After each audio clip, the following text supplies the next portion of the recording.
ये है प्रमुख स्मृतियों का सामान्य परिचय। 10वीं यूनिट में लगाया गया है या 9वीं यूनिट में है प्रमुख स्मृतियों का सामान्य परिचय। इसमें बताएंगे कितनी स्मृतियां हैं, कौन सी स्मृति में किसका वर्णन है, किसके द्वारा लिखित है, इस प्रकार से। धर्मशास्त्रम तु वही स्मृति, अर्थात इसके अनुसार मनुस्मृति में है ये धर्मशास्त्रम तु वही स्मृति ही। दूसरे अध्याय का 10वां श्लोक है। इसके अनुसार धर्म के प्रमाण अथवा स्तोत्र के रूप में स्मृतियों की गणना होती है। मतलब मैन रूप से देखा जाए तो धर्मशास्त्र की गणना के लिए स्मृतियों के अंतर्गत दर्शाया गया है धर्मशास्त्र को। आगे कहा श्रुति अर्थात वेद स्वतः प्रमाण है और स्मृतियां परतः प्रमाण है। आपको पता है ये श्रुति स्वतः प्रमाण को मानने वाली हैं और जो स्मृतियां होती हैं वो परतः प्रमाण को मानने वाली हैं। ये मैंने मनुस्मृति करवाई तब भी बताया था। स्मृतियों में वेद विहित धर्म का ही स्मरण और विवेचन किया गया है, अतः इन धर्म ग्रंथों को स्मृति कहा जाता है। मतलब इसमें वेद विहित अर्थात वेद में जो भी है, वेद में बताया गया है, उन्हीं का इसमें स्मरण किया गया है, इसीलिए इनको धर्मशास्त्र या स्मृति कहा जाता है। आगे है स्मृति वेद धर्म है आभि, अर्थात जिनसे वेद प्रतिपादित धर्म का स्मरण हो वे स्मृतियां होती हैं।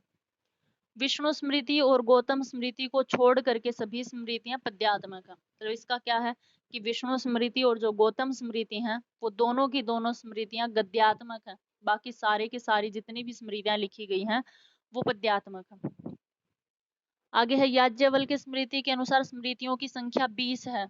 मतलब याज्ञवल्क्य स्मृति में ऐसा वर्णन मिलता है कि स्मृतियों की जो संख्या है वो 20 है। मनु स्मृति है, विष्णु स्मृति है, यम स्मृति है, अंगिरा स्मृति है, वशिष्ठ स्मृति है, दक्ष स्मृति, संवर्त स्मृति, शातातप स्मृति, पाराशर स्मृति, आपस्तंभ स्मृति, उष्णा स्मृति, व्यास स्मृति, कात्यायन स्मृति, बृहस्पति स्मृति, गौतम स्मृति, शंख स्मृति, लिखित स्मृति, हारित स्मृति, अत्रि स्मृति, याज्ञवल्क्य स्मृति। इस प्रकार से ये 20 स्मृतियां याज्ञवल्क्य स्मृति के अनुसार हमें मिलती हैं कि 20 स्मृतियां हैं। तो आपको ये सारी याद न हो तो कम से कम इतना तो आपको जरूर पता होना चाहिए कि आपको ऑप्शन में कोई गलत स्मृति दे दे तो आप छांट पाओ कि ये नहीं है, स्मृतियां ये होती हैं। विभिन्न शास्त्रकारों ने स्मृतियों की भिन्न भिन्न संख्या का उल्लेख किया है। जैसे पाराशर ने स्वयं के अतिरिक्त 19 स्मृतियों का उल्लेख किया है, किंतु याज्ञवल्क्य से पृथक नाम किंतु याज्ञवल्क्य स्मृति से पृथक नाम है। कुमारिल भट्ट ने तंत्र वार्तिक में 18 स्मृतियों का परिचय दिया है। आगे है विंशतितम नामक ग्रंथ में 24 धर्मशास्त्रकारों का नाम वर्णित है। षट्त्रिंशमत नामक ग्रंथ में आचार्य पैठिनसी ने 36 स्मृतियों का नाम लिया है। या विभिन्न स्त्रोतों ने धर्मशास्त्रकारों की संख्या 131 बतलाई है। तो इस प्रकार से हरेक के मत में मतलब अलग अलग परिचय मिलता है स्मृतियों का। कोई कहता है कि 30 है, कोई कहता है 36 है, कोई कहता 20 है, कोई कहता 18 स्मृतियां हैं। इस प्रकार से अलग अलग सबके मत हैं। आगे है मनुस्मृति का सामान्य परिचय। सबसे पहले मनुस्मृति। सभी धर्मशास्त्रकारों ने एक मत से मनुस्मृति को सबसे अधिक प्रमाणिक माना है, अर्थात मनवर्थ विपरीता तु यह स्मृति सा न शस्यते, अर्थात जो स्मृति मनु से अभिमत के विरुद्ध हो वह मान्य नहीं। अर्थात जो भी स्मृति मनु का खंडन करती हो या मनु को नहीं मानती हो उसको फिर हम भी स्मृति नहीं मानते, ऐसा मानना। मनुस्मृति में 12 अध्याय हैं, लगभग 2694 श्लोक हैं। सभी श्लोक जो हैं वो अनुष्टुप छंद में लिखे गए हैं। इसमें जीवन के प्रत्येक पहलू का विशद विवेचन अत्यंत संक्षेप और सरल शब्दों में किया गया है।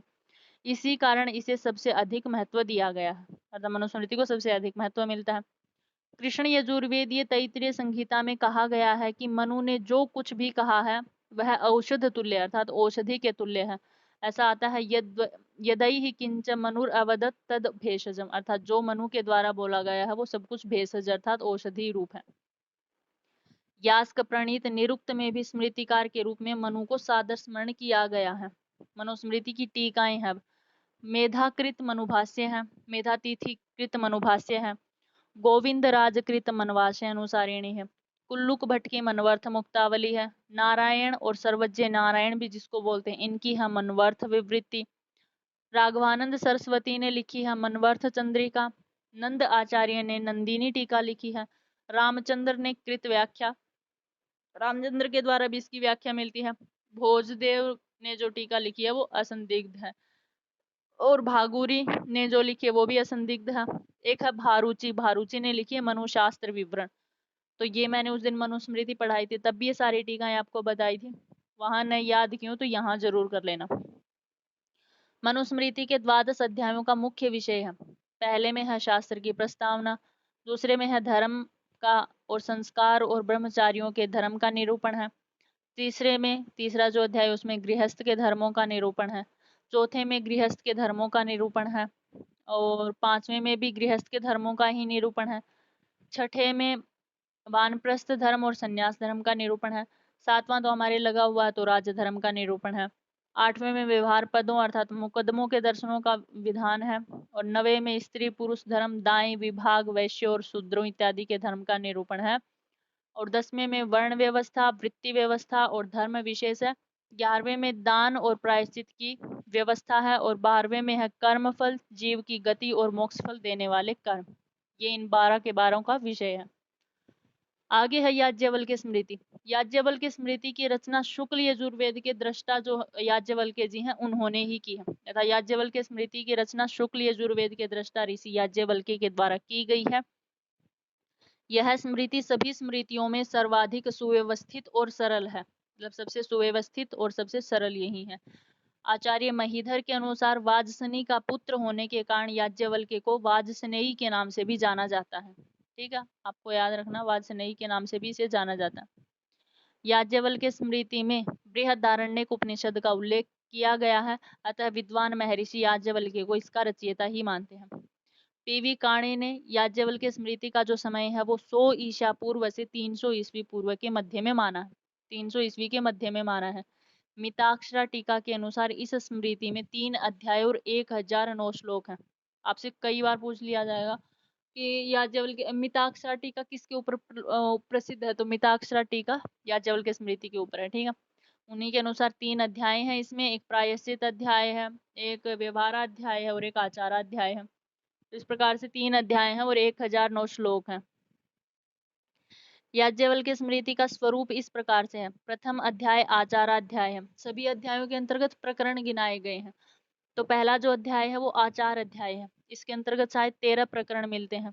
तो 13 प्रकरणों में उपोद्घात प्रकरण है, ब्रह्मचर्य प्रकरण है, तीसरा विवाह प्रकरण, चौथा वर्ण जाति विवेक प्रकरण, पांचवा गृहस्थ प्रकरण, छठा है स्नातक प्रकरण, पांचवा है भक्ष्य प्रकरण, और आठवां है द्रव्य शुद्धि प्रकरण, नवां है दान प्रकरण, 10वां है श्राद्ध प्रकरण, 11वां है गज गणपति कल्प प्रकरण, और 12वां है गृह शांति प्रकरण, और 13वां है राज धर्म प्रकरण। इस बारे में वर्णन है। ये तो थोड़ा थोड़ा पढ़ लेना, लेकिन ये जरूर याद रखना। दूसरे अध्याय है व्यवहाराध्याय, और व्यवहाराध्याय के अंतर्गत है 25 प्रकरण, और 25 के 25 आपको याद करने, और याद भी कैसे करने, क्रमशः याद करने। पहला फिर दूसरा तीसरा, इस प्रकार से क्रमशः आपको याद करने। तो पहला है साधारण व्यवहार मात्रिका प्रकरण, दूसरा है असाधारण व्यवहार मात्रिका प्रकरण, तीसरा है ऋणादान प्रकरण, चौथा है उपनिधि प्रकरण, पांचवा है साक्षी, छठा है लेख्य, सातवां है दिव्य, आठवां है दाएं विभाग, नवां है सीमा विवाद, 10वां है अस्वामी विक्रय प्रकरण, 11वां है स्वामी पाल विवाद प्रकरण, 12वां है दत्ता प्रदानिक प्रकरण, 13वां है कृतानुशाही प्रकरण, 14वां है अभ्यपेता शुश्रूषा प्रकरण, 15वां है संविद व्यतिक्रम प्रकरण, 16वां है वेतनादान प्रकरण, 17वां है द्यूत समफय्य प्रकरण, 18वां है वाक पारुष्य प्रकरण, 19वां है दंड पारुष्य प्रकरण, और 20वां है साहस प्रकरण, 21वां है विक्रय समुत्थान प्रकरण, 22वां है संभूय समुत्थान प्रकरण, 23वां है स्तेह प्रकरण, और 24वां है स्त्री संग्रहण, और 25वां है प्रकीर्ण प्रकरण। ये 25 के 25 आपको क्रमशः याद रखने हैं। ठीक है, आपसे कई बार 2-3 बार तो पूछा जा चुका, 2019 में आपको क्रमशः लगाने दिए थे, इस बार आपको 2020 में जो आया था उसमें आपको छांटने दे दिए थे कि कौन सा सही है, कौन सा गलत है, या कौन सा व्यवहार अध्याय का है। अब तृतीय अध्याय प्रायश्चित अध्याय। प्रायश्चित अध्याय में 6 ही प्रकरण मिलते हैं। अशोच प्रकरण है, आपद धर्म प्रकरण है, वानप्रस्थ प्रकरण है, यति धर्म प्रकरण है, प्रायश्चित प्रकरण है, और छठा है प्रकीर्ण प्रायश्चित प्रकरण। याज्ञवल्क्य स्मृति पर 7 टीकाएं प्राप्त होती हैं। ये टीकाएं आपको बहुत विशेष रूप से याद रखनी है। विश्वरूप की बाल क्रीड़ा नामनी टीका, विज्ञानेश्वर की मिताक्षरा टीका, और शूलपाणी की दीपकली का टीका, और अपरार्क का अपरार्क भाष्य या अपरार्क टीका। आगे है याज्ञवल्क्य के धर्मशास्त्र निबंध विनी का, और पांचवा नंद पंडित के द्वारा मिताक्षरा टीका। ठीक है, नहीं, नंद पंडित के द्वारा मिताक्षरा टीका के ऊपर लिखी गई प्रमिताक्षरा टीका, मतलब ये याज्ञवल्क्य स्मृति पर नहीं मिलती है, नंद पंडित की मिताक्षरा के ऊपर लिखी हुई प्रमिताक्षरा टीका है। और बाल भट्ट के द्वारा बाल भट्टी टीका। ये थी आपकी याज्ञवल्क्य स्मृति की टीकाएं। विश्वेश्वर की सुबोधिनी टीका, ठीक है, ये 7वीं टीका थी।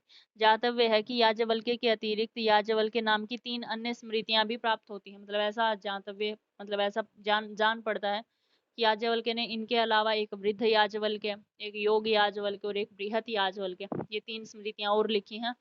ये सारी उस दिन आपको कराई थी, वहां याद करना या यहाँ कर लेना, ठीक है। आगे है पराशर स्मृति। महर्षि पराशर द्वारा रचित स्मृति महर्षि व्यास उनके पिता पराशर के संवाद रूप में है, मतलब महर्षि पराशर और उनके पिता दोनों का इसमें संवाद रूप मिलता है। पराशर के पिता शक्ति थे और पितामह वशिष्ठ थे। महर्षि पराशर ऋग्वेद के 10वें मंडल के 65वें से 73वें सूक्त के दृष्टा भी रहे हैं। कलियुग में इनके धर्मशास्त्र को प्रमाण माना गया है, ठीक है। अर्थात कृते तु मानवः धर्मः त्रेतायां गौतमः स्मृतः द्वापरे शंकलिखितः कलौ पाराशरः स्मृतः। पीवी काणे के अनुसार पाराशर स्मृति प्रथम शताब्दी से 5वीं शताब्दी की रचना है। पराशर स्मृति में मनु, उष्णा, प्रजापति, शंख आदि धर्म शास्त्रकारों के नाम प्राप्त होते हैं, जिससे पता चलता है कि यह स्मृति उक्त स्मृतियों के पश्चात की रचना है। याज्ञवल्क्य स्मृति ने पराशर को धर्म वक्ताओं में गिना है, अतः यह प्राचीन स्मृति है। पराशर स्मृति में 12 अध्याय हैं, 3 कांड है। सारा कुछ याद न कर पाओ तो इतना तो जरूर करना कि पराशर स्मृति में 12 अध्याय और 3 कांड है। 3 कांड कौन से हैं? तो एक आचार कांड है, दूसरा व्यवहार कांड और तीसरा प्रायश्चित कांड है। व्यवहार कांड माध्वाचार्य विद्यारण्य का जोड़ा हुआ है। पराशर स्मृति में 500 श्लोक है, मतलब 12 अध्याय हैं, 3 कांड है, 500 श्लोक है। श्लोक का नाम शतपंचकम ऐसा मिलता है पराशर स्मृति में। सायण के ज्येष्ठ भ्राता माधवाचार्य ने ही पराशर स्मृति पर पराशर माधवी नाम की टीका लिखी है, ठीक है। पराशर स्मृति का अध्ययनुसार वर्णन, तो वर्णन तो आप थोड़ा थोड़ा पढ़ लेना, याद तो नहीं रहेगा इतना। प्रथम अध्याय में तो ये 12 के 12 अध्यायों का वर्णन है, तो आप एक बार देख लेना कि पहले अध्याय में धर्मोपदेश का वर्णन है, धर्म का लक्षण है। दूसरे अध्याय में गृहस्थ आश्रम का वर्णन है। तीसरे में शौच व्यवस्था का वर्णन है। चौथे में अनेक विध प्रायश्चितों का वर्णन है। 5वें में प्रायश्चित का वर्णन है। 6ठे में प्राणी हत्या प्रायश्चित का वर्णन है। 7वें में द्रव्य शुद्धि का प्रकरण वर्णन है। और 8वें अध्याय में धर्माचरण का वर्णन है। 9वें अध्याय में गो सेवा इत्यादि का वर्णन है। और 10वें अध्याय में अगम्यागमन प्रायश्चित का वर्णन है। और 11वें अध्याय में अभक्ष्य भक्षण प्रायश्चित का वर्णन है। और 12वें अध्याय में पुनः संस्कार आदि प्रायश्चितों का वर्णन इसके अंतर्गत मिलता है। तो ये थी आपकी पराशर